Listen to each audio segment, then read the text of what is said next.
Dragon Ball Z Budokai Tenkaichi 2! It's a challenge, Kakarot! What is depth?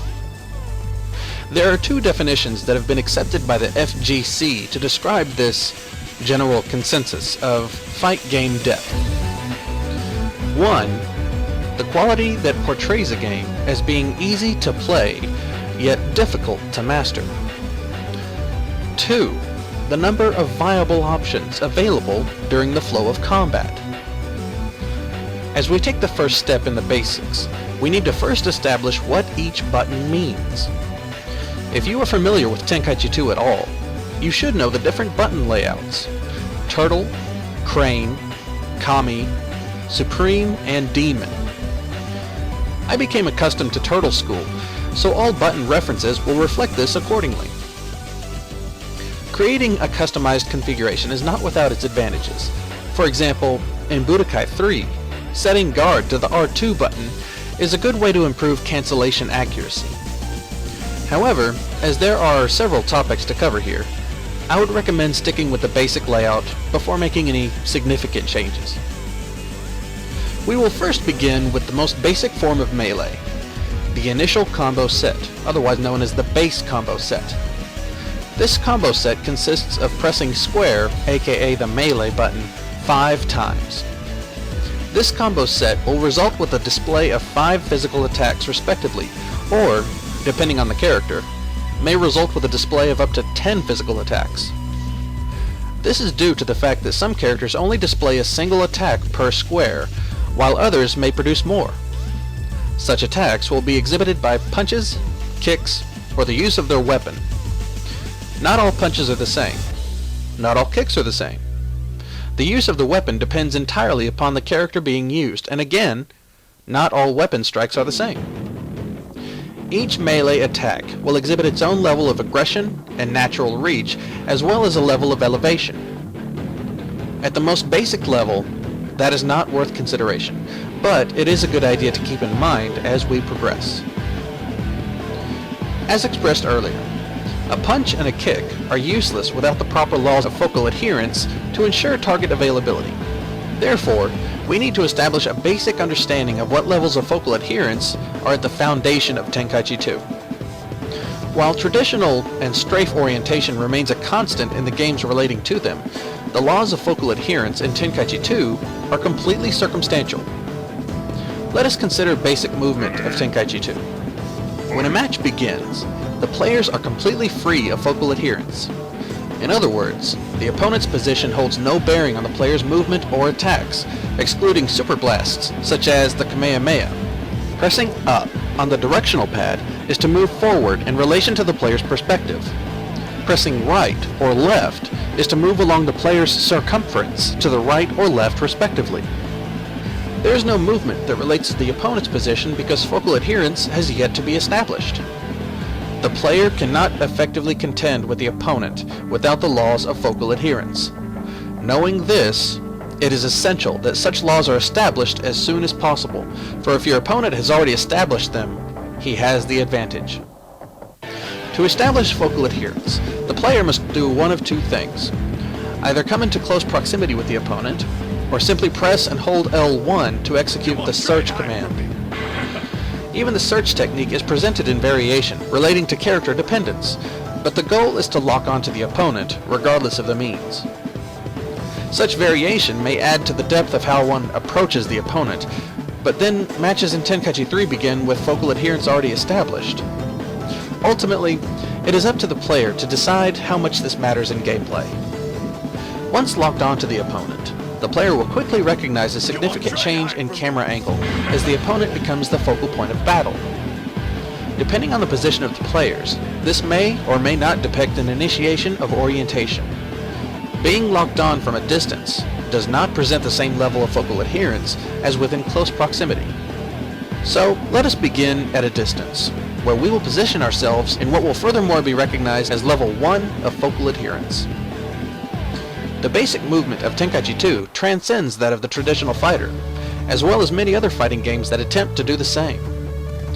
In Street Fighter 2, a character's basic movement includes moving forward, moving backward, neutral jump, forward jump, and backward jump. Additional movement may be character dependent, such as Chun-Li's wall jump, but the general maneuvering system is just this basic. Tenkaichi 2 transcends beyond this by a long shot.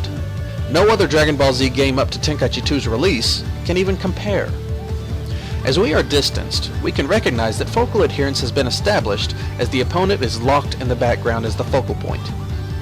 However, unlike other traditional games, we can face our character in any direction, as well as use the directional pad or joystick to move the player in any 360 degree.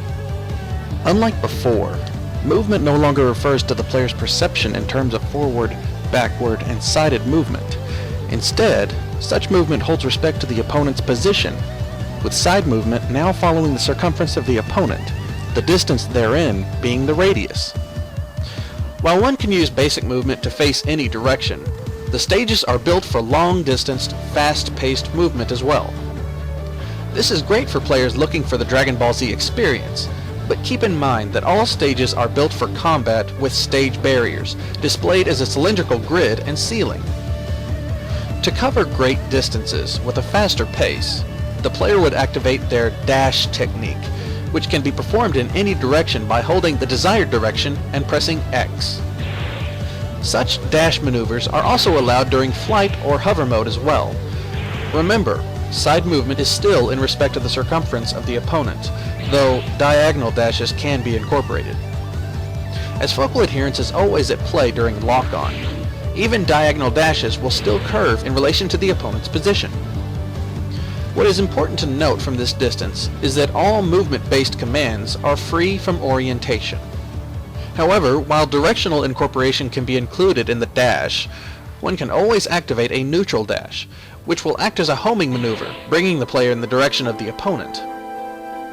Regardless of which direction the player chooses to dash, it is important to know how such maneuvers are terminated. The dash will automatically reach its conclusion by running its natural course. The length of the dash prior to termination will vary in relation to the character at hand, so choose wisely. Beyond this, to initiate early termination of the dash, a player would simply press X a second time. In order to transition into elevated positioning, one may now consider the jump technique, performed by pressing R1 when the player's character is planted on the ground. This jump will typically reach altitudes of 10 or even 15 feet, very unlike the typical traditional fighter. If the player wished to enter hover mode, he or she would simply press R1 a second time in the middle of the jump. Note of importance: a character's combo set may activate the hover effect if the character has flight capability. Therefore, if the jump technique is intended, it is important for a player to acknowledge the difference between a character that is planted on the ground and a character that is already in hover mode. Once in hover mode, a player can use his or her flight capability to ascend to higher altitudes within the stage's boundaries. This is performed by pressing and holding R1. The character will change his or her fighting stance to an ascension posture during elevation, and will continue to do so until the R1 button is released or takes damage. In order to descend via flight, one would press and hold R2, in which the character would change his or her fighting stance to a descending posture during descent. This will continue to occur until the character reaches the ground, takes damage, or the player releases the R2 button. During ascension or descent, the player can also incorporate directional movement to face any direction, but it is important to know that presenting one's back to an opponent is not the best plan when working with the basics. Keep in mind that characters without flight capability may still possess limited aerial capability, but such limitations do not encourage aerial combat. Now that the basic understanding of movement is explained, let us close the distance and approach our opponent. Notice that as we move forward, the character changes how he presents himself to the opponent. This change is due to the breaching of the opponent's step-in barrier. Each character possesses a step-in barrier, so while the player enters the opponent's step-in barrier, it is important to note the opponent is also inside the player's step-in barrier. Inside this barrier, orientation has been established. While one can face any direction through basic movement at a distance, moving in any direction while inside the step-in barrier must submit to orientation. Not only this, but the player's dash ability has now been replaced with different movements. An attempt to dash to the side or to the rear would result with a side hop or a back hop respectively. An attempt to perform a neutral dash would result with what is known as the step in. This level of focal adherence is present even if both players are positioned in aerial combat. As we are working with new movement-based techniques, there are bound to be some differences. If the player were to jump, this technique would work exactly how it would at a distance. However, if the player were to attempt to ascend or descend via flight, the step-in barrier will replace such intended commands with an ascension hop or a descent hop, respectively. Therefore, the player must acknowledge the difference between movement limitations. A player cannot dash while inside the step-in barrier, aka level 2 of focal adherence, and a player cannot perform movements that relate strictly to the step-in barrier while inside level 1 of focal adherence. Even at the basic level, the very concepts of fluid movements are well beyond that of traditional consideration. Yet another chance to take a break. Stay tuned for the next episode as we introduce the key meter. Once again, this is ZeroAnnihilated, and you are watching Dragon Ball Z Budokai Tenkaichi 2 Evolution.